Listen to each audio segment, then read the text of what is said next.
They called his rifle a toy, a mail-order sweetheart. But 14 men were already dead.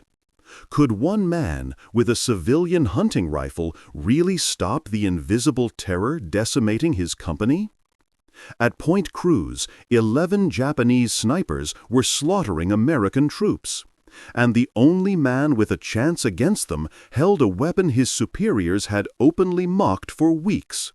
This is the story of Second Lieutenant John George. You're about to witness how one dismissed marksman and his toy Winchester Model 70 not only turned the tide, but forever changed how the military viewed individual skill. It's January 22, 1943, 9:17 a.m. John George, 27 years old, crouches in a ruined Japanese bunker. Through a scope his fellow officers despised, he watches a banyan tree 240 yards away. Inside it, a killer. Imagine George, on the long voyage to Guadalcanal, watching every other man meticulously clean their garrons. Meanwhile, his own prized rifle still stuck in a warehouse back in Illinois.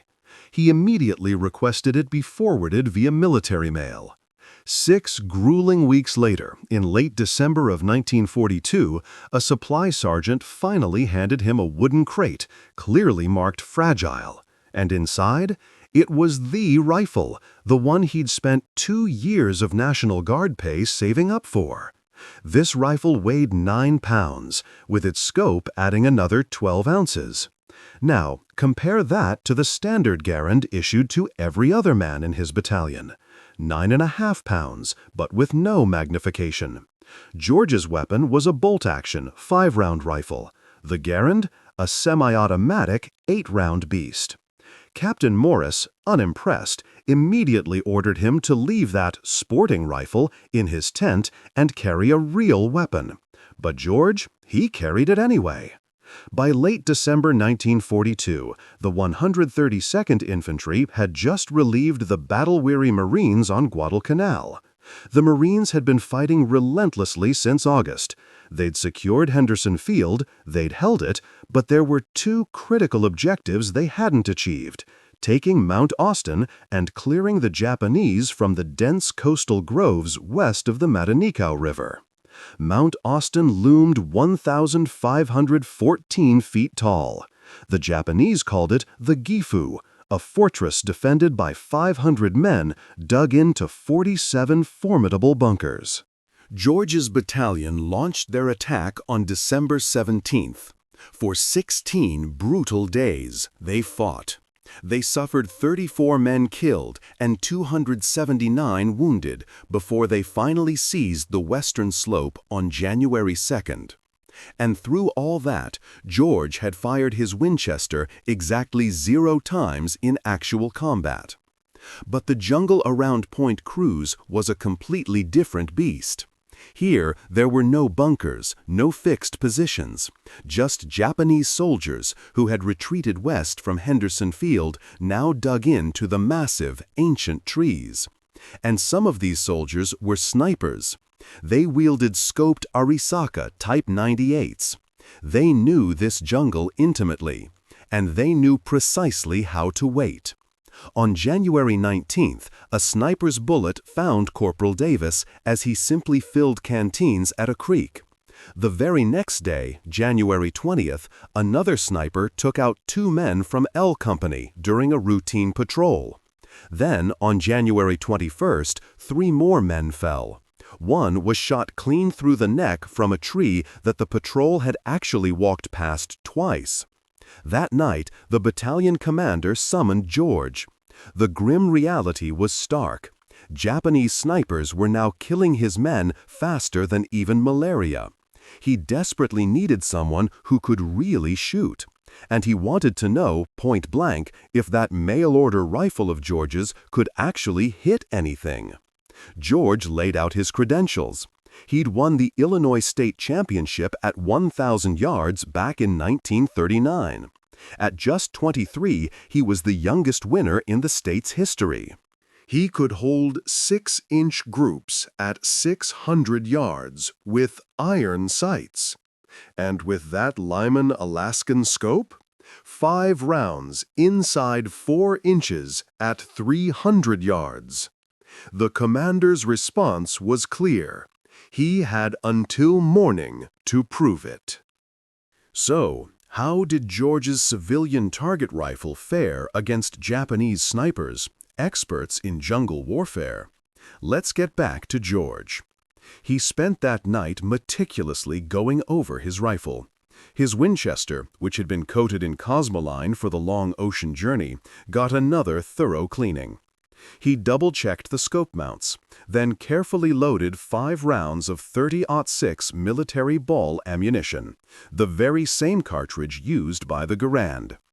As dawn broke on January 22nd, George took up his spot within the shattered remnants of a Japanese bunker, a position his battalion had secured just 3 days prior. From there, he had a clear view of the coconut groves stretching west of Point Cruz. Intel reported that Japanese snipers favored the massive banyan trees in that sector, some towering up to 90 feet with trunks 8 feet thick. A skilled sniper could easily ascend one of these giants before daylight and remain hidden there, completely undetected, for an entire day.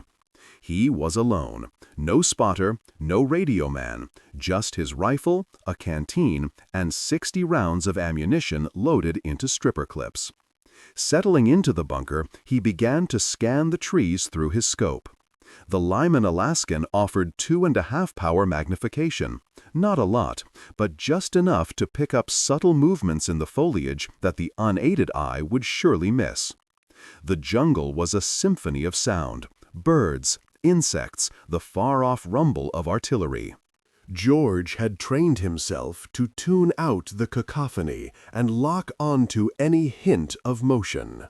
Slowly, methodically, he swept his scope across the trees, left to right, then top to bottom. Then, at 9:17, he saw it. A branch twitched. No wind. Just a slight, unnatural shift. 87 feet up in a banyan tree, 240 yards distant. George held his breath, watching. The branch moved once more. And then he saw the outline. A man in dark clothing, nestled in a fork where 3 massive branches converged. The Japanese sniper was facing east, his gaze fixed on the very trail George's battalion had been using to move supplies. George made his adjustments. 2 clicks right on the scope for windage. He took a deep, controlled breath. The Winchester's trigger was incredibly smooth, a crisp 3.2-pound pull. He'd spent countless hours perfecting it back at Camp Perry before the war. Now, he was about to discover if a civilian target rifle, designed for competition, could truly take down a man specifically trained to kill him first. George slowly squeezed the trigger. The Winchester bucked hard into his shoulder, its report echoing like a whip crack through the dense jungle. 240 yards away, the Japanese sniper convulsed. He plummeted, crashing through the network of branches. His body tumbled the full 90 feet, striking the earth with a sickening thud near the base of that colossal banyan tree. George expertly worked the bolt, ejecting the spent casing and chambering another round. He kept his scope trained on the tree, waiting, watching for any sign of movement. Silence. Nothing. He knew the sniper's partner had to be nearby. Japanese snipers always operated in pairs, 1 shooter, 1 spotter. With the first shooter down, George knew the spotter had to be close, hidden somewhere in those banyan trees or nearby. His scope, with its modest 2.5 power magnification, meant every scan was agonizingly slow. Any one of these massive trees could conceal several enemy soldiers, and the dense jungle canopy cast a chaotic quilt of shadows, making it nearly impossible to discern shapes without painstaking scrutiny. Then, at 9:43, he spotted him, the second sniper, not in the same cluster, but about 60 yards north, in a different tree, maybe 50 feet off the ground. The Japanese soldier was scrambling down the trunk, clearly retreating. He'd heard the first shot, knew his cover was blown. George didn't hesitate. He aimed, led the target, and squeezed the trigger. The second sniper toppled backward from the tree, his rifle clattering through the branches before him. Both men hit the jungle floor within seconds of each other. 2 shots, 2 kills. George coolly reloaded his Winchester with a stripper clip. His hands were rock steady, his breathing perfectly controlled. For him, this was just like shooting at Camp Perry, only these targets shot back. Then, at 11:21, a Japanese bullet slammed into the sandbag just 6 inches from George's head. The impact exploded dirt into his face. He instinctively rolled left, pressing himself hard against the bunker wall. The shot had come from the southwest, a completely different direction than the first 2. George waited 3 agonizing minutes before daring to move. He slowly inched back to his firing position, sweeping his scope across the trees to the southwest. He knew the enemy sniper would have moved after firing. That was basic doctrine: shoot and relocate. But in this incredibly dense jungle, relocation options were severely limited. At 11:38, he found him, 73 feet up, in the 3rd tree from the left in a cluster of 5 banyans.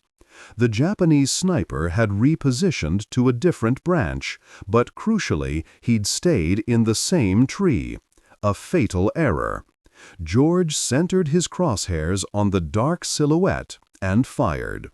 The 3rd sniper dropped, utterly silent. By noon, George had eliminated 5 Japanese snipers. Word of his deadly efficiency ripped through the battalion.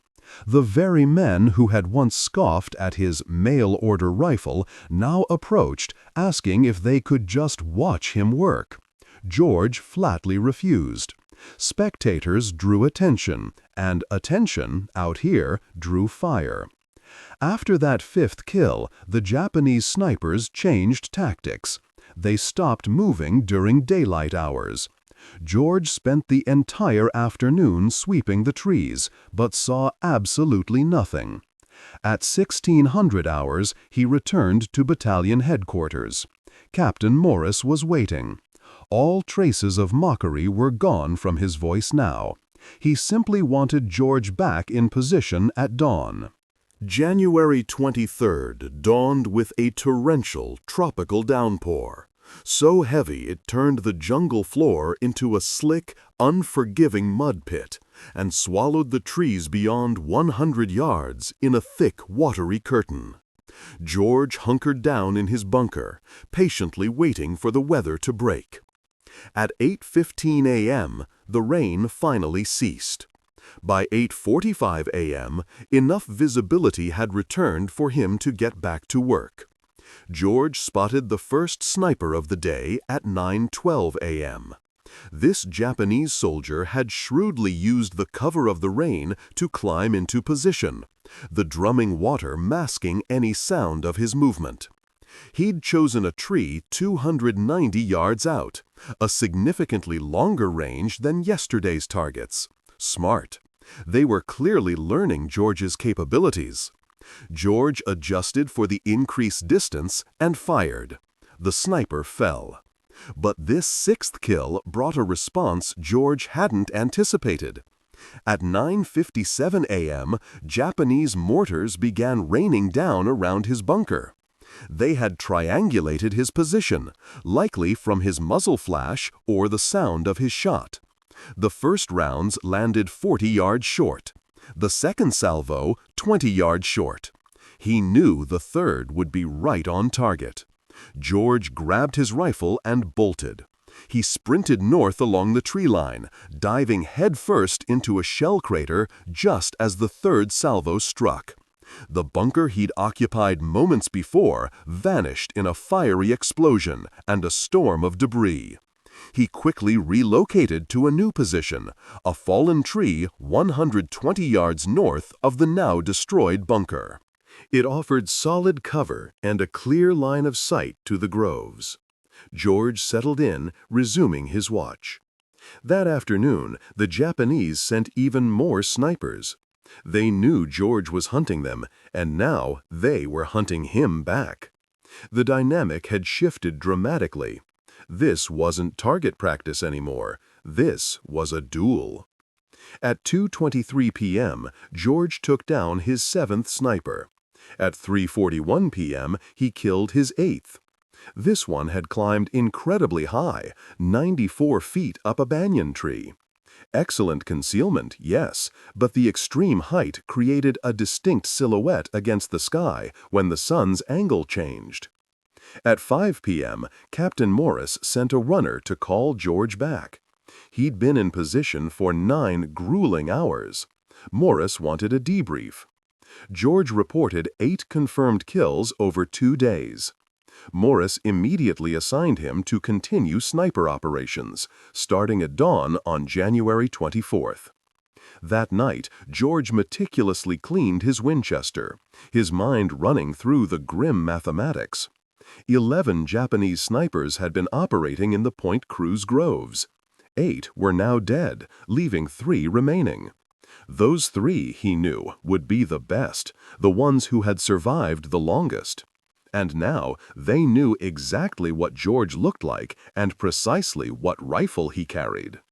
George loaded his Winchester with 5 fresh rounds and tried to sleep. At 3 a.m. he gave up, sitting in his tent, his rifle resting across his lap. The rain started again at 4:15 a.m. By 5:30, it was coming down so hard that dawn operations had to be delayed. George, ever the opportunist, used this downtime to relocate. Not back to the bunker, nor the familiar fallen tree. He needed a spot the Japanese wouldn't possibly anticipate.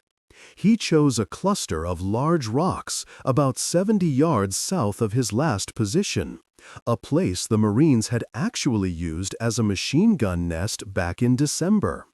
This new spot offered excellent cover and overlapping fields of fire right into the groves. He settled in, patiently waiting for the downpour to finally cease. At 7:43 a.m., the rain eased to a mere drizzle.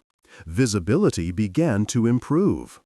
George immediately started glassing the trees, his eyes meticulously scanning. Then, at 8:17 a.m. on January 24th, he found him, sniper number 9. The Japanese soldier was nestled in a palm tree, roughly 190 yards away. What was unusual was his height, only 40 feet up. Most snipers would climb much higher, seeking those superior sight lines. This one, however, had clearly prioritized concealment over elevation. The palm fronds created a perfect natural hide, completely invisible from ground level. But George wasn't at ground level. He was elevated on those rocks, and that angle gave him a crucial view directly down into the fronds. He could clearly make out the dark shape of the sniper's shoulders and head. George raised his rifle, took aim, controlled his breathing, and began to slowly squeeze the trigger. Then he stopped. Something felt wrong. The position was just too obvious, too easy. George had been hunting these snipers for 3 grueling days now. He'd eliminated 8 men. He knew the remaining 3 wouldn't make such elementary mistakes. They wouldn't position themselves where an elevated shooter could so easily spot them, unless it was bait. George carefully lowered his rifle and began to scan the surrounding trees. If the sniper in the palm was indeed bait, then the real shooter would be positioned to cover him, watching intently for anyone who took the shot, waiting for that telltale muzzle flash, ready to return fire. George methodically glassed every tree, moving left to right, then top to bottom, checking everything within 300 yards of that palm. It took him a painstaking 11 minutes. Finally, at 8:28 a.m., he found the true threat. A massive banyan tree, about 80 yards northwest of the palm, 91 feet up. The Japanese sniper was in a flawless hide.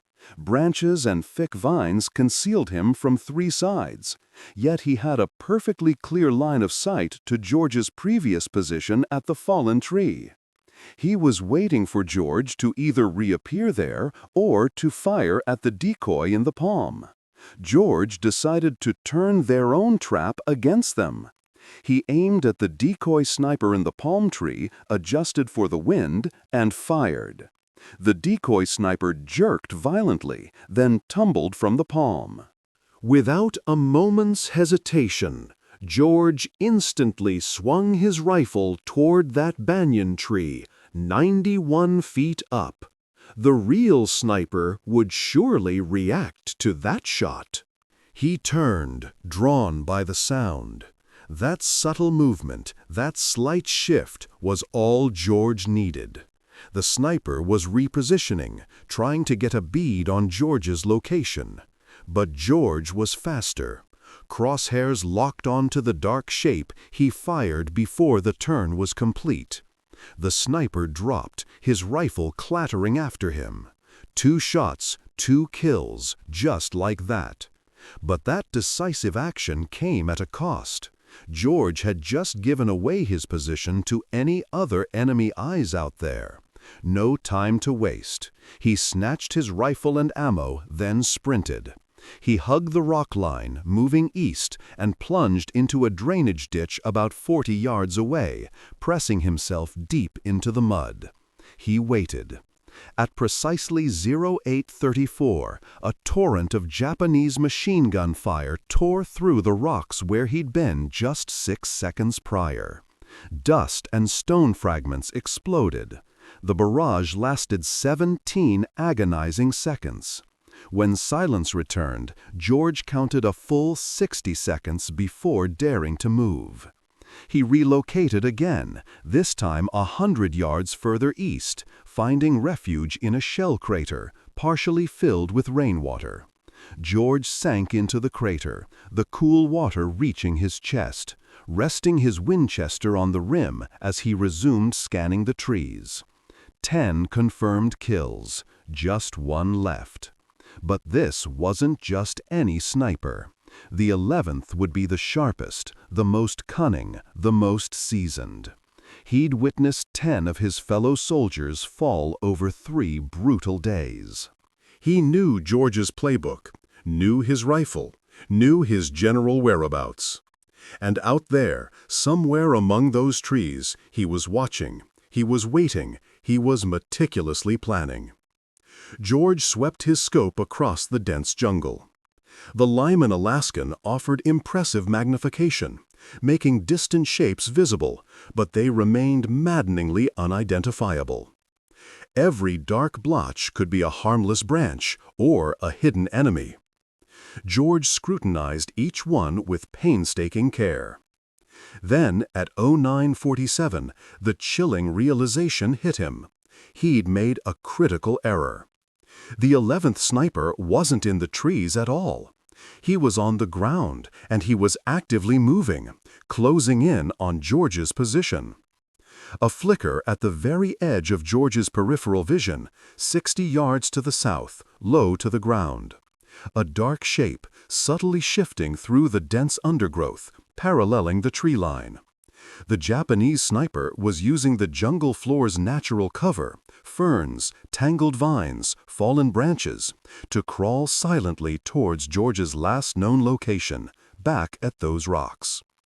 George, meanwhile, stayed absolutely still in his water-filled crater, the Winchester already shouldered. His breathing was steady, controlled.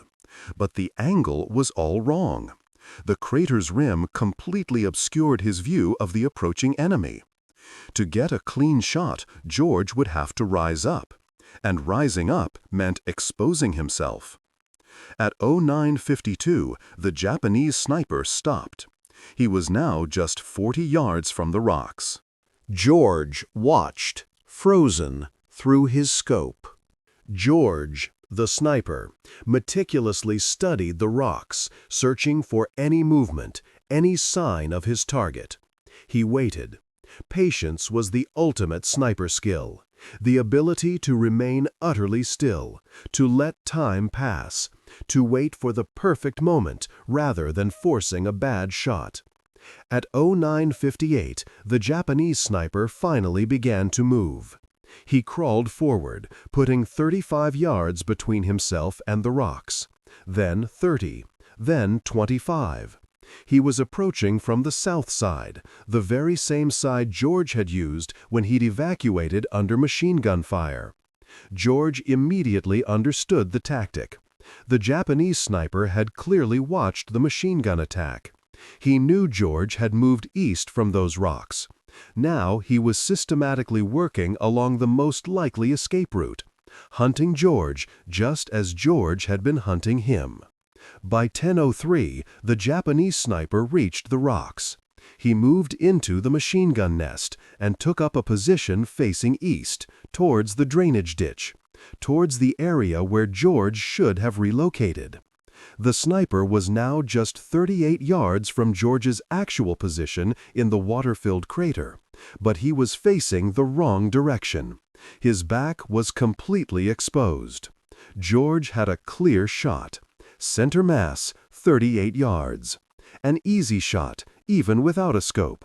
But George hesitated. This wasn't just any enemy sniper. This man had survived 10 brutal days of American operations in the Point Cruz groves. He had outlived 10 other snipers, men killed because they made mistakes. This man, George knew, would not make mistakes. The position in the rocks felt far too exposed, too vulnerable. No experienced sniper would remain there for more than a few seconds. This had to be another decoy, another bait position. George kept his scope on the sniper in the rocks, but his awareness broadened to the surrounding area. If this was bait, the real threat would be positioned to cover it, somewhere with a clear line of sight to anyone who took the shot.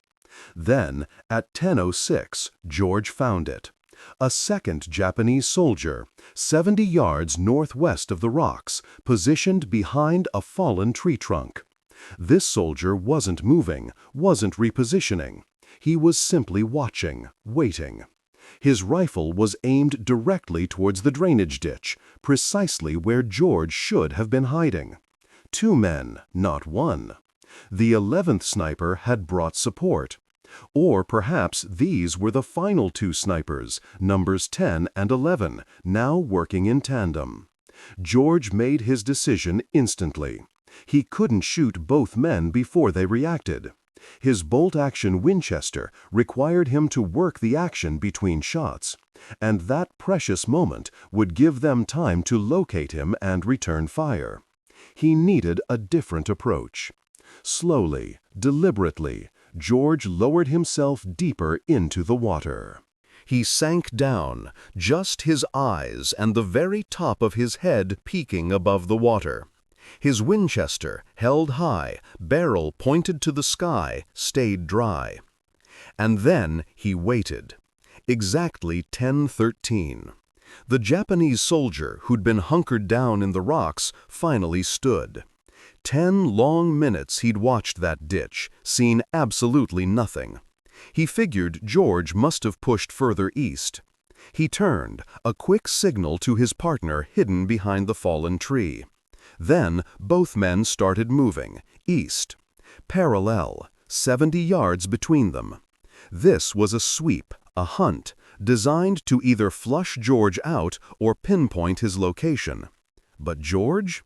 He stayed absolutely still, submerged in the water.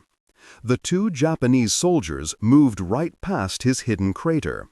Now they were between George and the tree line, their backs completely exposed. That's when George rose, slowly, silently. The Winchester came to his shoulder, water streaming from the barrel, from his uniform, from his face.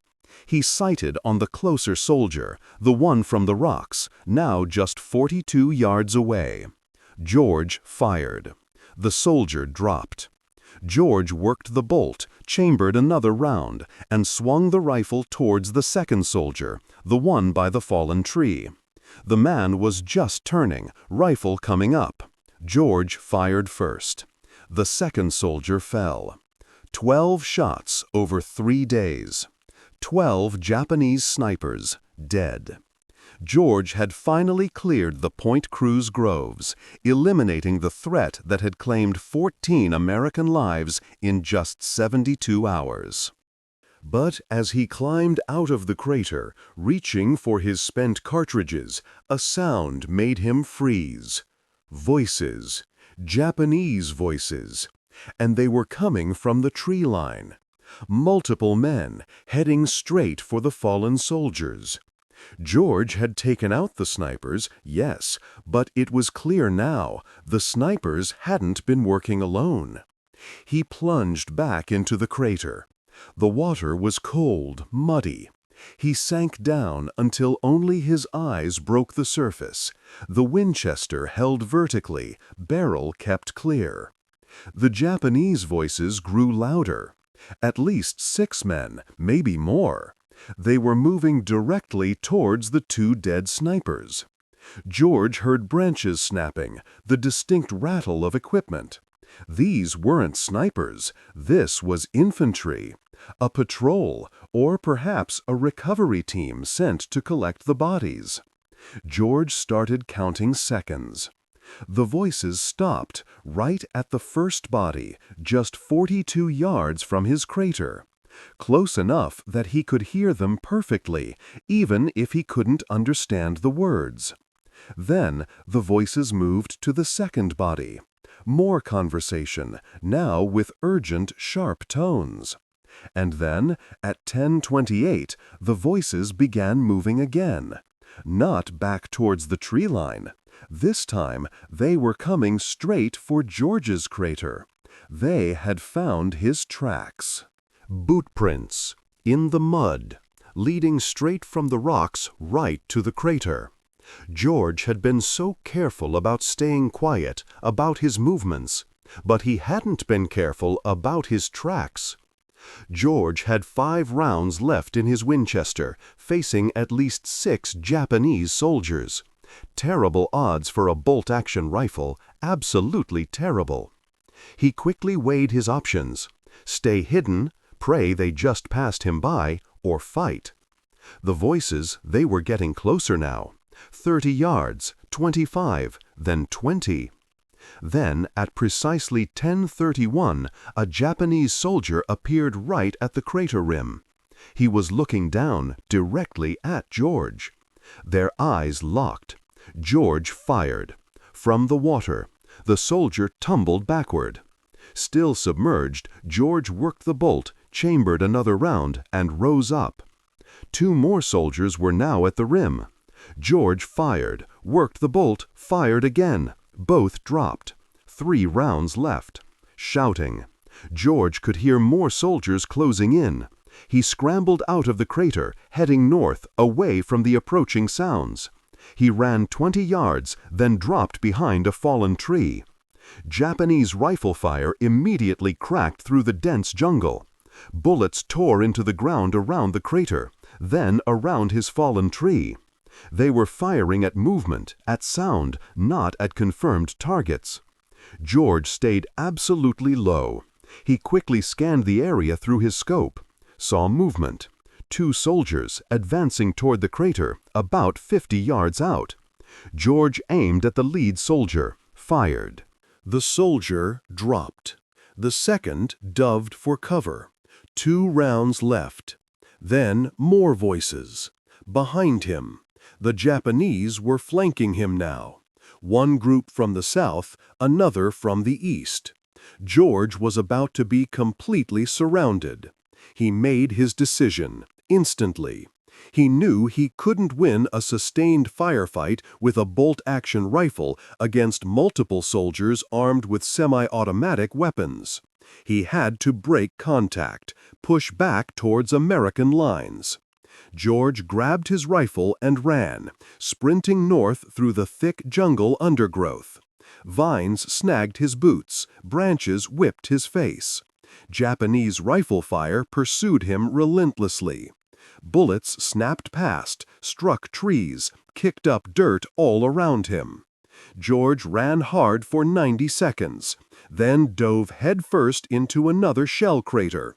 This one, thankfully, was dry. He pressed himself against the crater wall, listening intently. The Japanese voices were distant now. They hadn't pursued. They were regrouping, likely around their dead. George checked his rifle. Mud caked the stock. Water still dripped from the barrel. He had 2 rounds left, and no stripper clips. They were in his pack.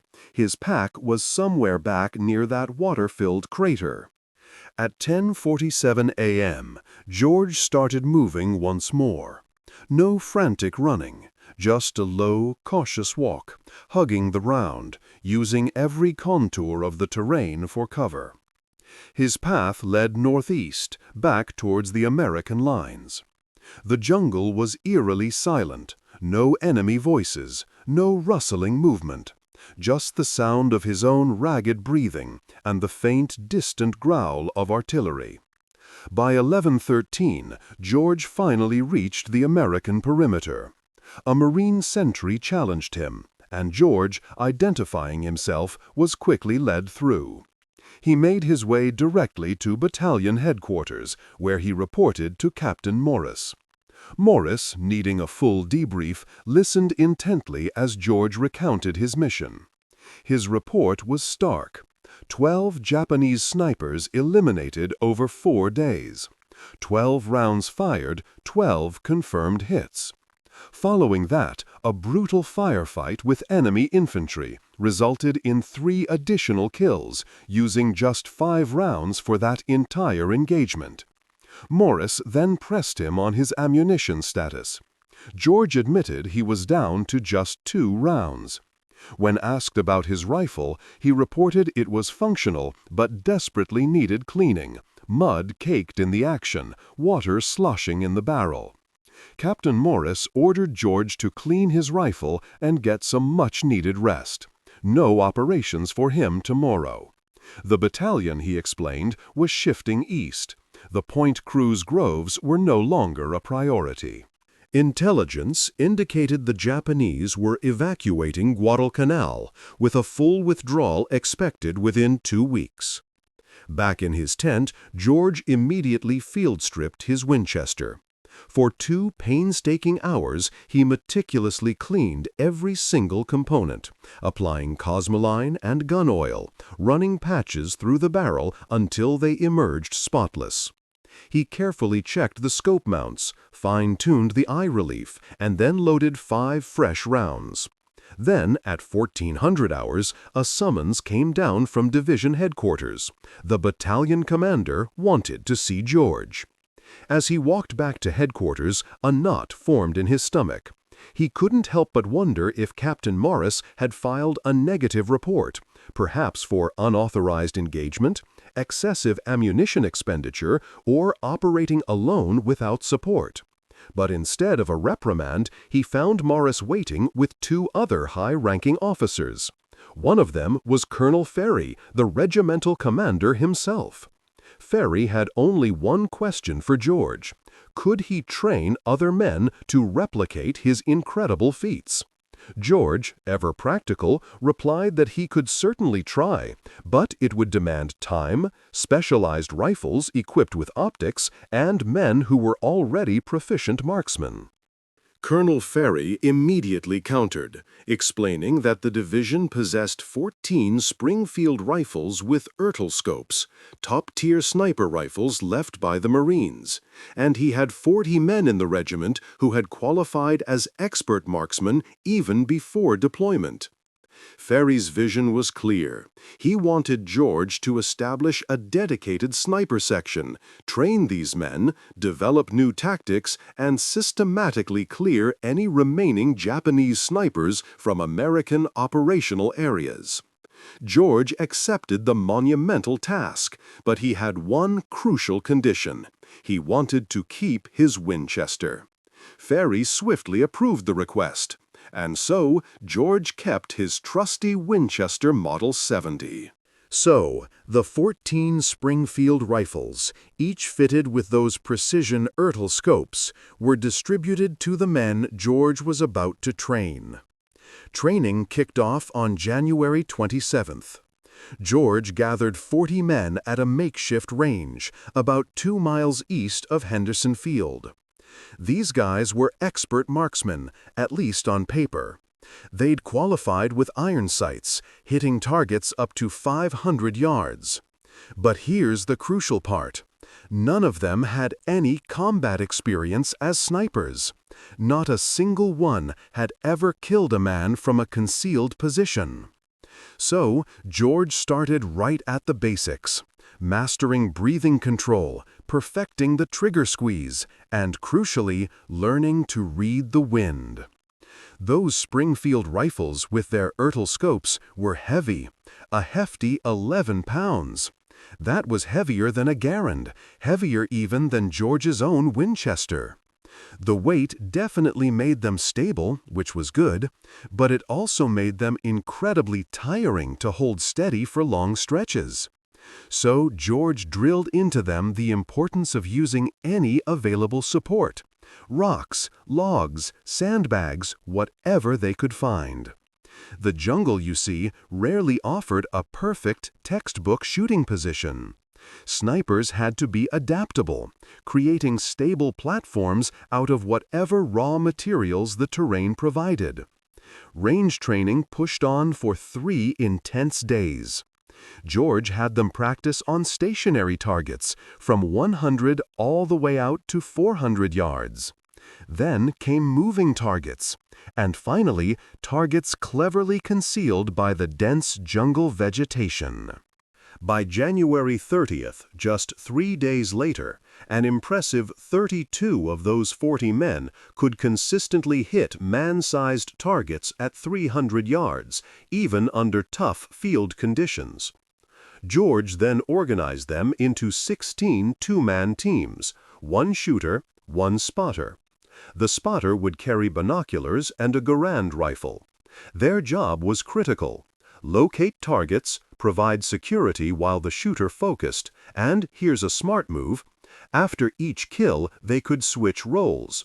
This kept both men proficient and, crucially, prevented that single point of failure you get when you rely solely on one shooter. February 1st. George led 4 of these newly trained teams into the field for their first real mission. Their objective? To clear out any remaining Japanese positions west of the Matanakaw River. Intelligence suggested there were just small groups of Japanese soldiers still operating there, not snipers, just infantry stragglers who hadn't managed to evacuate yet. At dawn, the 4 teams moved silently into position. George himself paired up with a spotter, Corporal Hayes. They set up on some high ground, giving them a perfect vantage point over a trail the Japanese had been using for resupply. At precisely 0720, a Japanese soldier appeared on that trail. Hayes quickly confirmed the target through his binoculars. George fired. The soldier dropped instantly. George worked the bolt, his eyes scanning for any other movement, but none appeared. Over the next 6 hours, George's team engaged 7 more Japanese soldiers along that same trail. 7 shots, 6 kills. Only 1 miss, attributed to a sudden gust of wind. The other 3 teams reported similar, equally effective results. By the end of that day, 23 Japanese soldiers had been killed, and, critically, 0 American casualties. The sniper section pressed on with their operations throughout early February. By the 9th of February, they had accounted for 74 confirmed Japanese soldiers. This count was intentionally conservative, only including kills where the body could be visually observed. During this intense period, the Japanese evacuation efforts intensified significantly. Destroyers would arrive under the cover of night, picking up troops from Cape Esperance, located on Guadalcanal's western tip. American forces were pushing relentlessly west to cut off this evacuation, but the Japanese forces put up effective rearguard actions. George's sniper section was specifically tasked with neutralizing these Japanese soldiers who were covering the retreat routes. Then, on February 7th, George was operating near the Tanamboa River when a Japanese rifleman's bullet slammed into his left shoulder. The sheer impact spun him violently, knocking him hard to the ground. Quickly, Hayes dragged George to cover and urgently called for a courseman. The wound, while serious, thankfully wasn't fatal. The bullet had passed clean through muscle tissue, missing both bone and any major blood vessels. George was promptly evacuated to a field hospital located near Henderson Field. Doctors there meticulously cleaned the wound and sutured it closed. They assured George he would recover, but stressed the absolute need for rest, no combat operations for at least 3 weeks. George spent 2 weeks recovering at the field hospital. During that very time, the Japanese successfully completed their evacuation of Guadalcanal. On February 9th, American forces finally reached Cape Esperance, only to find it completely empty. The campaign, at last, was over. George's sniper section had operated for a total of 12 days, achieving 74 confirmed kills with 0 friendly casualties during their sniper operations. The section earned official recognition from division headquarters, and Colonel Ferry personally recommended George for a Bronze Star. But George's war, it turned out, was far from finished. While he was still recuperating at the field hospital, urgent orders came down from Pacific Command. The Army desperately needed experienced combat officers for a brand new mission, something in Burma, something highly classified. George, without hesitation, volunteered. By March, George found himself on a transport ship, heading west across the vast Pacific. His trusted Winchester Model 70 rifle was securely packed in a waterproof case in the cargo hold, and his Lyman Alaskan scope was carefully wrapped in oilcloth. George didn't know the exact details of this Burma mission. He only knew it involved brutal jungle warfare, grueling long-range patrols, and dangerous operations deep behind Japanese lines. The transport vessel finally reached India on April 3rd. There, George and 200 other officers received their full briefing. They would be joining a new unit, a total of 3,000 men. This unit didn't have an official designation yet, but the men themselves had already given it a name. They called themselves Merrill's Marauders. Officially, the 5307th Composite Unit, Provisional, was activated in July of 1943. But these men had actually been deep in training since April, mastering long-range penetration tactics, brutal jungle survival, and how to operate effectively without traditional supply lines. Their motto? British Brigadier Ord Wingate's legendary Chindits. Small, highly mobile forces designed to strike deep behind enemy lines and stay there for extended periods. George found himself assigned to the 2nd Battalion. Now, his official role wasn't listed as sniper. The Army simply didn't have formal sniper positions in its organizational structure back then. Instead, George was designated a rifle platoon leader.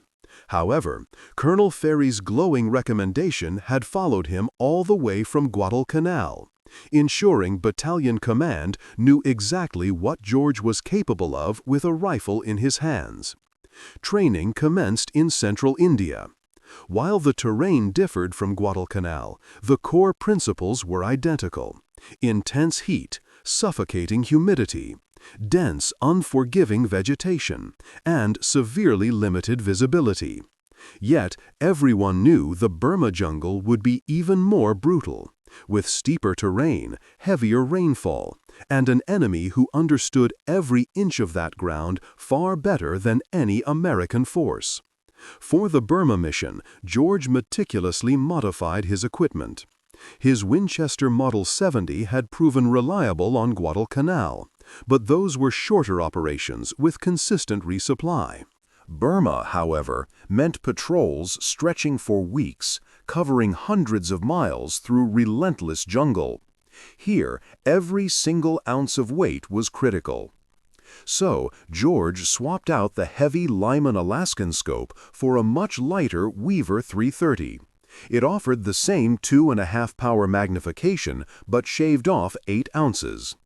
He also replaced the traditional wooden stock with a lighter synthetic version. These modifications brought the rifle's weight down from 9 pounds 12 ounces to 8 pounds 14 ounces. It might not sound like much, but on a weeks-long patrol, lugging 60 pounds of gear, every ounce truly made a difference. The Marauders pushed into Burma in February of 1944. Their objective, to advance through northern Burma and seize the crucial Myetkina airfield. This airfield was absolutely vital for Allied supply routes flowing into China. Japanese forces held the area firmly with roughly 4,000 well-entrenched troops. The Marauders' plan was audacious: approach overland through terrain the Japanese themselves deemed utterly impassable for any large force. We're talking mountains, raging rivers, impenetrable jungle, no roads, and barely any trails. Every single supply had to be carried on their backs or by pack mules. No motorized transport, no artillery support, just their rifles, mortars, and an incredible ability to move swiftly through what seemed like impossible territory. George's battalion began their arduous march on February 24th. That first week alone, they covered a staggering 83 miles through mountainous, suffocating jungle. Men were collapsing from sheer exhaustion, and malaria cases surged, increasing daily. The pack mules, burdened by supplies, truly struggled against the unforgiving terrain. Steep descents proved deadly, forcing them to shoot several animals who broke legs. By March, the battalion had already traversed 217 miles, engaging Japanese forces a dozen times. These weren't prolonged battles, they were swift skirmishes, brutal ambushes, and quick firefights, always followed by a rapid withdrawal.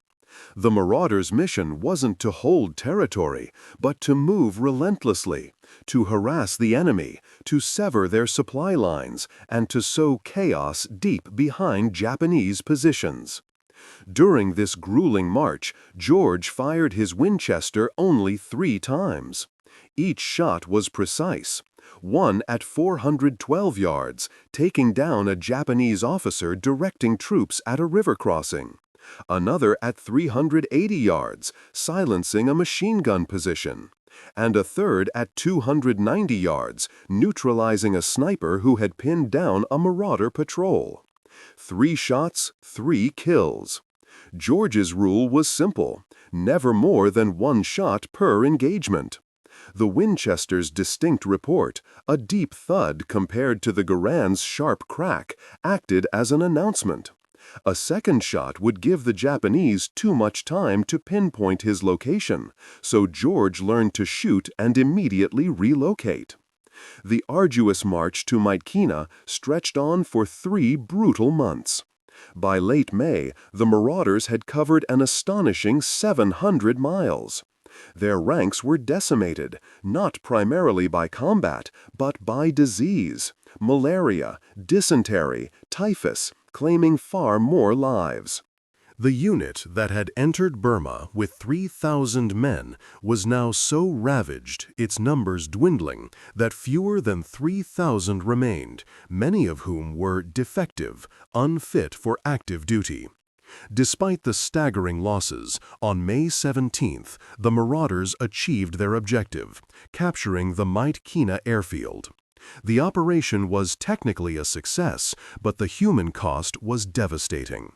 The unit was, frankly, combat ineffective. Too many casualties, too many sick, too much relentless time in the jungle without proper rest or medical care. Remarkably, George survived the Burma campaign, and so did his Winchester. Yet the rifle that had been so devastatingly effective on Guadalcanal saw action only 7 times across 3 months of operations. The Marauders' engagements rarely called for the long-range precision shooting a scoped rifle excelled at. Most combat involved brutal, close-quarters ambushes at 50 yards or less, or frantic firefights in vegetation so dense you could barely see 30 feet. During those 3 months in Burma, George had a profound realization. The Winchester Model 70 was undeniably an excellent rifle, perhaps the finest bolt-action sporting rifle ever crafted. But modern warfare was rapidly evolving. Semi-automatic rifles, like the Garand, were quickly becoming the new standard. The next conflict, he understood, would demand different weapons, different tactics. However, there would be no next war for George, at least not immediately. By June of 1944, he was evacuated from Burma alongside the remaining Marauders. The unit was officially disbanded, and George was reassigned to training duties back in the United States. He never fired his Winchester in combat again. By July of 1944, George was back in the States. The Army quickly promoted him to captain and sent him to Fort Benning, Georgia, where his new mission was training infantry officers. He focused on marksmanship and vital small unit tactics. He poured out the hard-won lessons from Guadalcanal and Burma, how to navigate dense jungle terrain, the art of identifying and engaging distant targets, and the crucial skill of operating completely independently, often without traditional supply lines. He still had his Winchester Model 70.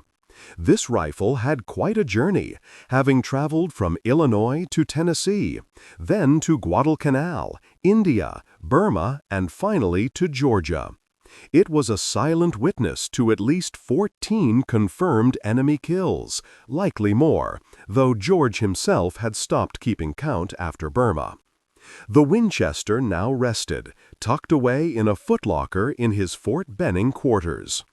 George seldom even glanced at it. The war itself had shifted dramatically. The Pacific Islands were steadily being recaptured, one after another, while American forces pushed relentlessly through France and deep into Germany. The era of individual marksmen relying on privately owned rifles was clearly fading. The military was rapidly standardizing, embracing mass production, interchangeable parts, and a vision of soldiers with identical equipment and standardized training. George understood this necessity. Modern warfare absolutely demanded industrial scale. Yet he felt something profound was being lost. The individual skill, that almost craftsman-like approach to soldiering, the very idea that a single man with the right rifle and exceptional training could genuinely alter the outcome of a battle. In January of 1947, George was honorably discharged from the Army as a lieutenant colonel, decorated with 2 Bronze Stars, a Purple Heart, and the Combat Infantry Badge. He returned home to Illinois, where he enrolled at Princeton University on the GI Bill, diving into politics and graduating with highest honors in 1950. His academic journey continued with 4 years at Oxford, followed by another 4 years in British East Africa, immersing himself in regional politics and institutions. Eventually, he made his home in Washington, D.C., becoming the executive director of the Institute of African American Relations. Later still, he joined the State Department's Foreign Affairs Institute, serving as a respected consultant and lecturer on African affairs. Through all those distinguished years, George never once spoke publicly about Guadalcanal or Burma. While colleagues knew he'd served in the Pacific, they had no idea about Point Cruz or the harrowing encounters with Japanese snipers. They certainly didn't know about the Winchester Model 70 that now sat quietly in a case in his home. Then, in 1947, George made a pivotal decision. He would write down everything that had happened. Not for publication, mind you, but purely for his own personal record. His goal was to meticulously document the weapons and intricate tactics of jungle warfare, capturing every detail while the memories were still vividly fresh. For 6 intense months, he poured his experiences onto paper. The manuscript quickly swelled to over 400 pages. A friend at the National Rifle Association got a copy and immediately saw its potential, suggesting publication. George, though, was hesitant. He felt the book was too technical, packed with intricate details about rifles, ammunition, and ballistics, hardly appealing to a general audience. But the NRA persisted, and they convinced him. Shots Fired in Anger was finally published in 1981. It wasn't long before it became a true classic, revered by firearms enthusiasts and military historians alike. The book recounted George's harrowing experiences on Guadalcanal and in Burma with almost clinical precision. There was no embellishment, no hero worship, just raw facts and keen observations about what truly worked and what absolutely failed in the crucible of combat. Even today, this book remains in print, a vital reference for collectors and historians meticulously studying World War II small arms. George's descriptions of Japanese weaponry are still considered some of the most incredibly detailed contemporary accounts we have. John George would go on to witness the United States engage in 3 more major conflicts: Korea, Vietnam, and the Gulf War. He saw firsthand the dramatic evolution of military rifles, from the iconic Garand to the M14 and then to the M16. He observed sniping transform from an informal skill into a highly specialized military role, complete with dedicated training programs and advanced equipment. And he watched as new generations of soldiers had to relearn and refine the very same combat lessons he'd experienced during World War II. John George passed away on January 3, 2009, at the remarkable age of 90. That very Winchester Model 70, the rifle that had ended the threat of Japanese snipers on Guadalcanal, was eventually donated to the National Firearms Museum in Fairfax, Virginia. Today, it rests in a display case, accompanied by a small placard detailing its incredible history. But sadly, most visitors simply walk right past it. To the casual eye, it appears to be nothing more than just another vintage hunting rifle. But it is so much more than that. This is the rifle that unequivocally proved a state champion marksman armed with nothing but a mail-order scope could outperform professionally trained military snipers. This is the rifle that single-handedly cleared the deadly Point Cruz groves in just 4 days, a task an entire battalion had failed to accomplish in 2 agonizing weeks.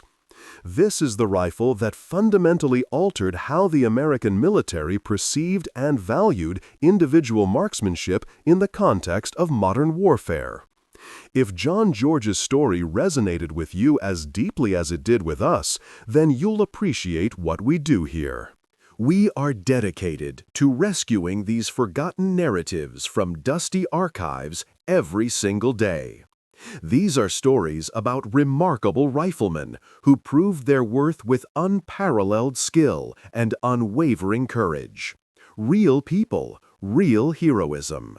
Thank you for watching, and thank you for helping us ensure that John George's legacy doesn't simply fade into silence. These brave men absolutely deserve to be remembered, and your support helps us make that happen.